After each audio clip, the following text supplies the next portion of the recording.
सोचिए, एक ऐसी जगह जहां दुनिया के 80% डायमंड्स रखवाल होते हैं। एक वॉल्ट जिसमें 10 लेयर्स की सिक्योरिटी है। कॉम्बिनेशन लॉक में 100 मिलियन पॉसिबल कोड्स हैं। Infrared sensors, seismic detectors, Doppler radar, सब कुछ है। लेकिन फरवरी 2003 में 5 लोगों ने ये सब तोड़ दिया, बिना किसी को मारे, बिना एक भी अलार्म बजाए, और ले गए 100 मिलियन डॉलर्स के डायमंड्स। लेकिन सबसे शॉकिंग बात यह है कि इन्हें पकड़वाया किसने? एक सैंडविच ने। हाँ, आपने सही सुना, एक आधी खाई हुई सैंडविच ने दुनिया की सबसे बड़ी डायमंड चोरी सॉल्व कर दी। आज की वीडियो में मैं आपको बताऊंगा ये पूरी कहानी स्टेप बाय स्टेप। तो वीडियो एंड तक देखना, क्योंकि एंडिंग में एक ऐसा ट्विस्ट है जो आपका दिमाग हिला देगा। बेल्जियम का एक शहर है एंटवर्प। ये शहर दिखने में भले ही छोटा लगे, लेकिन ये दुनिया का डायमंड कैपिटल है। दुनिया के 80% रफ डायमंड्स यहीं से कट, पॉलिश और सेल होते हैं। और इस शहर के बीच में है एक building, Antwerp world diamond centre. इस बिल्डिंग के नीचे 2 फ्लोर्स अंडरग्राउंड एक वॉल्ट है। ये वॉल्ट इतना सिक्योर माना जाता था कि लोग कहते थे इसको तो भगवान भी नहीं तोड़ सकता। अब सुनिए इस वॉल्ट की सिक्योरिटी। हर लेयर एक से ज्यादा खतरनाक। पहले, bullet proof glass doors entry पर। दूसरा, बिल्डिंग की अपनी प्राइवेट सिक्योरिटी फोर्स 24 घंटे साटन डेन। तीसरा, हर कोने में सीसीटीवी कैमरास। चौथा, वॉल्ट का दरवाजा 3 टोन का स्टील डोर। पांचवा, कॉम्बिनेशन लॉक जिसमें 100 मिलियन अलग कॉम्बिनेशंस हैं। छठा, इंफ्रारेड हीट डिटेक्टर्स जो बॉडी हीट पकड़ लेते हैं। सातवां, लाइट सेंसर्स जो किसी भी रोशनी पर रिएक्ट करते हैं। आठवां, डॉपलर रेडार और मैग्नेटिक फील्ड सेंसर। नौवां, सीस्मिक सेंसर जो जमीन की हल्की सी वाइब्रेशन भी पकड़ लेता है। और 10वां, हर सेफ डिपॉजिट बॉक्स पर अलग की लॉक और 3 लेटर कॉम्बिनेशन लॉक। 10 लेयर्स की सिक्योरिटी। दुनिया का सबसे सिक्योर वॉल्ट। अब सोचिए, इसको तोड़ने की हिम्मत किसने की? इस कहानी का हीरो या विलन, जो भी आप कहना चाहें, उसका नाम है लियोनार्डो नोटारबर्तोलो। इटली का रहने वाला, प्रोफेशनल थीफ। वो एक इटालियन क्रिमिनल नेटवर्क का हिस्सा था जिसे लोग कहते थे द स्कूल ऑफ टुरिन। लेकिन लियोनार्डो कोई आम चोर नहीं था। ये आदमी सोशल मैनिपुलेशन का मास्टर था। इसको पता था कि ताले तोड़ने से ज्यादा जरूरी है लोगों का भरोसा तोड़ना। साल 2001 लियोनार्डो एंटवर्प आया। उसने डायमंड सेंटर में एक ऑफिस किराए पे ले लिया, सिर्फ $700 पर मंथ में। अपने आप को इटालियन डायमंड मर्चेंट बताया। बेड डीलर्स से मीटिंग्स करता, सूट बूट पहन के आता, लेकिन असली मकसद कुछ और था। इस ऑफिस के साथ उसे वॉल्ट में एक सेफ डिपॉजिट बॉक्स का एसी सेस मिल गया था। अब वो रोज बिल्डिंग में आता जाता। गार्ड्स उससे पहचानने लगे। सिक्योरिटी वाले उससे गुड मॉर्निंग सर कहने लगे। धीरे धीरे सबका गार्ड डाउन हो गया। लेकिन अंदर से लियोनार्डो कुछ और ही कर रहा था। नंबर 1, उसने वॉल्ट के दरवाजे के ऊपर एक छोटा सा कैमरा लगाया।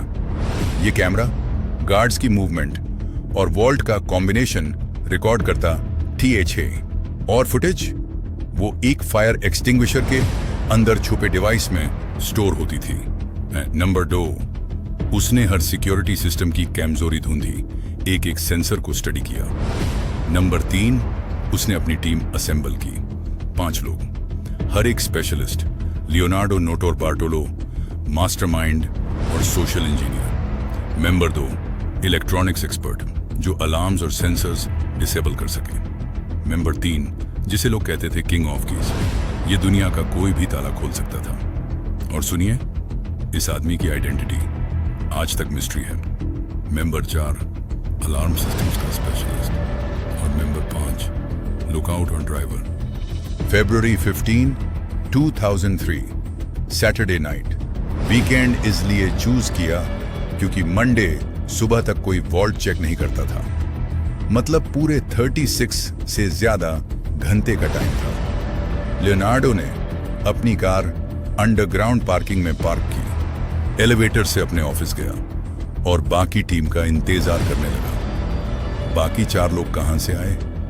सिक्योरिटी कैमरों के एक ब्लाइंड स्पॉट से, बिल्डिंग की फायर एस्केप से।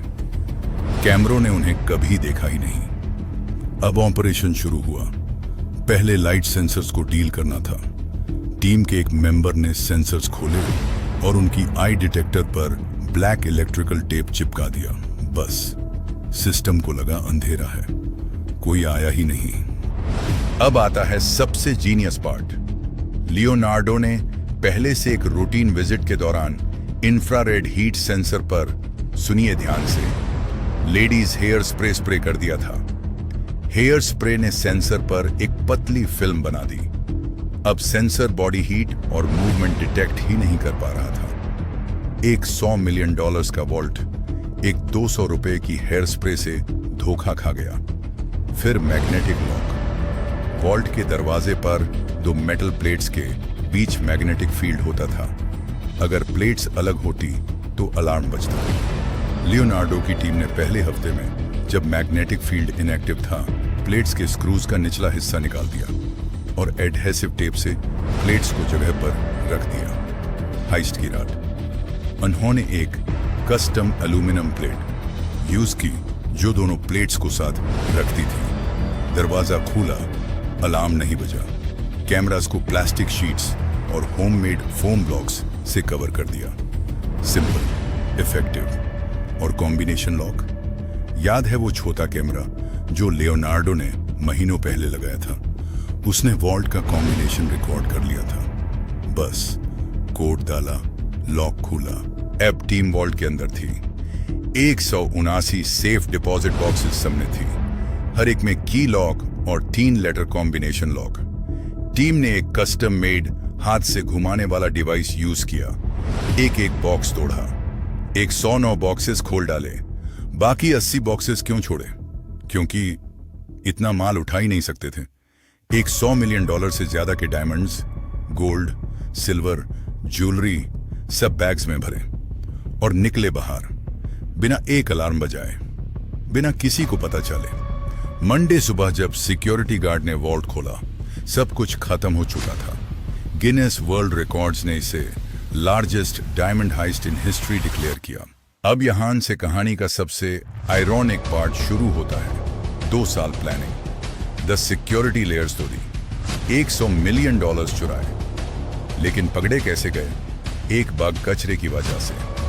हाइस्ट के बाद टीम ने अपना सारा एविडेंस, ग्लव्स, टूल्स, रिसीप्ट्स, खाना सब एक बैग में डाल के एंटवर्प ब्रसल्स हाईवे के पास एक जंगल में फेंक दिया। अब सुनिए ट्विस्ट। ये कचरा गिरा 1 अगस्त वैन कैंप नाम के 59 साल के रिटायर्ड ग्रॉसर की जमीन पर।